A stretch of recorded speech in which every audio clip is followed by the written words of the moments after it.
अस्सलाम वालेकुम दोस्तों रंधावा व्लॉग में खुश आमदीद। दोस्तों अज तुहानूं ना परफॉर्मेंस विखालते हैं 2020 मॉडल आ Fiat 640 ट्रैक्टर। पिछे दे चापर आ कियानिया वालियां दी हाफाबाद की बनी तो यदी परफॉर्मेंस विखालते हैं तुहानूं तो वीडियो शुरू तक एंड तक वेखो। जिहड़े बंदे साडे चैनल से नवें साडे चैनल सबसक्राइब कर लैण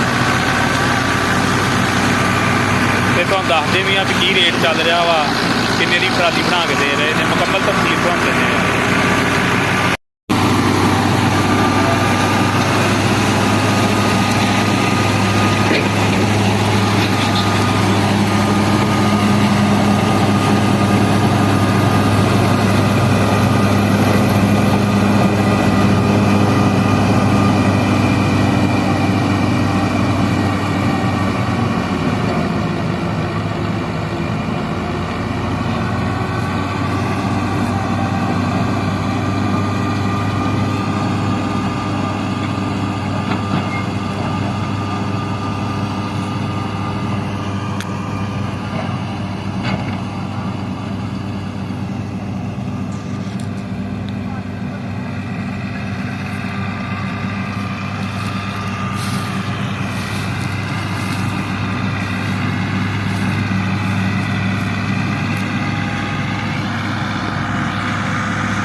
घट्टा ही घट्टा ऑर्डर आ जी। कणक हिसाब नाल सोगियां वा, कुछ गिल्लियां भी है गड़ियां पिछेतियां बीजियां। ट्रैक्टर Fiat 640 2020 मॉडल है।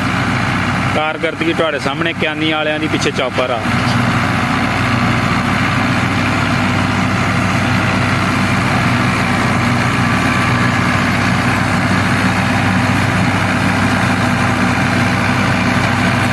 ट्रैक्टर माशाअल्लाह नवां वा।